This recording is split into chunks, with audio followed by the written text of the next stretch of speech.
Mrs. Villar, you're tearing. What's making your eyes tear? No, maybe You're it's okay. Okay, I was just going. What did I ask? no.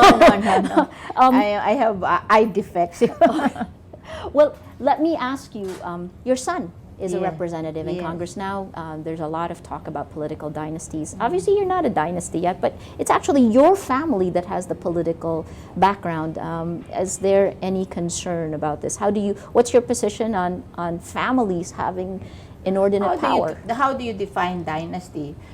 Senator Miriam Santiago endorsed me and said that I don't fall in the definition of dynasty because the bill she filed in Congress, you're allowed if you're seeking one is seeking a national position and one is seeking a local position. That's not a dynasty. You're not in the same arena. He said that if you are seeking one family seeking a position in one place, then that's a dynasty. So we have to define what is a dynasty. And as for me, if they say that this is illegal, it's okay with me if they don't allow us to run. I mean, you just make a career for yourself. It can be in the private sector, it can be in the public sector. It depends on the times. So we should not be definite on what we want to do. We should adjust to the situation. And I will adjust to the situation. Interesting. Politics has taken a toll on your family. I saw Senator Villar after the 2010 elections. It was a tough time. I mean, how do you look at politics today? Obviously, you're running now for a national position. No, we have talked about the 2010 elections after the election, and we talked about it long. And I said to Manny that God has given us so much.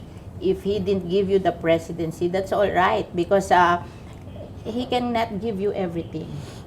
And if you will ask me, what is the most difficult time in the lives of Manny and I would say the 1997 crisis more than the defeat in the 2010 election. Because your business was actually at risk. At risk at that point. Yeah, that's a lifetime work. Well, politics is public service.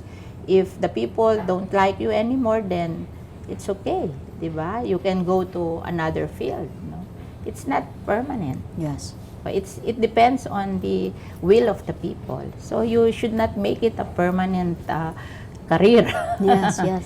If the people don't like you anymore, then you should stop. It's a tough time now to be a politician. I mean, we saw it during the proclamation rally. You're talking to a mass base, and yet you're also talking to your very, very cynical ABC1. Yes, you guys on social media, you're among the most cynical. Yes. How are you going to deal with these different audiences that are simultaneous? And how does a candidate deal with it now? I think if you are in a rally and your audience are the simple people or not so sophisticated people, then you have to talk in their language. Something simple that they can understand and then they can relate to.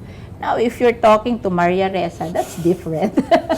So you have to know how to adjust, engage your audience. You have to relate to the audience, whatever it is, But the difficulty is that the audiences are now simultaneous. So it's a tougher. Is this Pinoy, this new younger demographic that you're asking to vote for you? Is this different from the past? Is there a change? Do you see change happening among Filipino voters? Because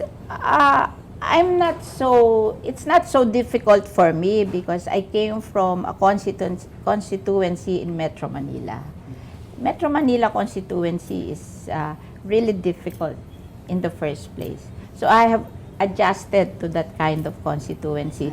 So it's not hard for me to adjust to this new constituency. Maybe the ones coming from the provinces, they will find it hard to adjust. But for me, being a representative from Metro Manila, this is really the kind of constituency that we have. As a politician today, we look at the political parties. Again, your husband ran opposite Noynoy Aquino. Now you're running on his ticket. political parties don't seem to really work. I mean, how do you look at them, and how will this affect if you were to win? You're running on the Team Pinoy slate. I don't think so. This is a coalition. Yes. So it's not losing the identity of the party. We have a policy in our party and an advocacy in our party. Ang bayan higit sa lahat, and we tend to be more nationalistic than international in outlook. Yes. You know. So we have a difference with other parties. But in a coalition are temporary. You go together if you are have the same advocacy. I don't naman. The advocacy of the president is matuwid na dan, or anti-corruption. Yes. And that's our advocacy also. Yes. So there's no conflict there. And my advocacy is hanap buhay, and that's one of his advocacy also, because he's saying that he wants to alleviate poverty, and that's one way of alleviating poverty. So there's no conflict, I think. So I don't find any conflict with him nowadays. Yes. Maybe in the future, in certain issues, but as of today, yung anti-poverty, anti-graft, and yung economic development, we're one in that. So I don't find any problem now. I will toss you two last questions from social media. This is one of the first questions that came up from @NJ Maldito. Give us a smart plan once seated in Senate about your vision to have hanap buhay. How? On my end, I have promised that there are 1,600 towns and cities in the Philippines. I have built more than 100 now. And I intend to go to that 1,600 and build livelihoods projects there. I might not finish it, but I will try. That's my commitment. How long did it take you to do 100? 2 years. 50 a year. Maybe I can do it faster in the future. I like the bottom up. From @Manigasal, this is the last question. Again, how would you address the issues of poverty and corruption in our country today? I think when you are working on an advocacy of anti-corruption, you should not be corrupt. It's role modeling. And at the same time, you have to make the salaries of government workers competitive, wherein those salaries will enable them to bring their family up decently. Because you cannot ask them not to be corrupt if the salaries they're making are not even enough to feed their family. That's too much to ask. So, and I think it will come with economic development. When there will be plenty of jobs for people. Some of the government employees will transfer to the private sector, and less people will be left in government, kasi ngayon parang employment agency ang government. And then you divide the resources of government to less people, which can do it naman efficiently. Then you can give them good salaries. Then you can tell them not to be corrupt, because they're earning enough to bring up their families decently. At the same time, though, Mrs. Villar, your husband has had charges of corruption also. I mean, how do you deal with things like that now? The most important charge that was hurled against him is C5.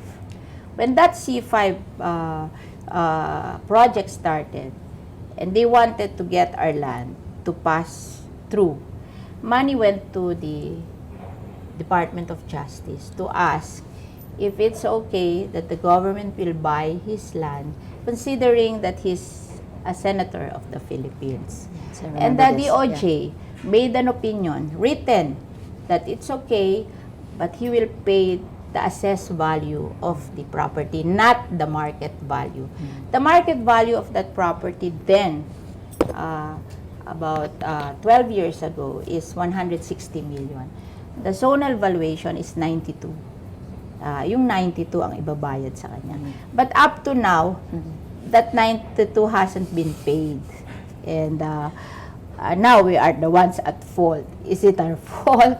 I mean, they made that opinion. And that investigation was declared illegal by the Supreme Court after election. And they didn't make a finding in the Senate during the committee hearing. They did not make a final finding. So there's no record in the Senate of that investigation. So how can we not say that we can run on the basis of matuwid na daan? We didn't do anything. It's political. So, and that's politics. Just like what's happening to me right now, it's politics.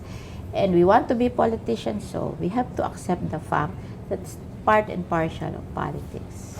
That's a tough call on it. For Filipinos now, how do they vote smart? What should they be looking for? Why should they vote for you? They should. The problem is for you to vote smart. They should know the candidates better, and it's impossible in a national election to know the candidate better. It is a matter of perception. So what they can do is to look deeply in the records.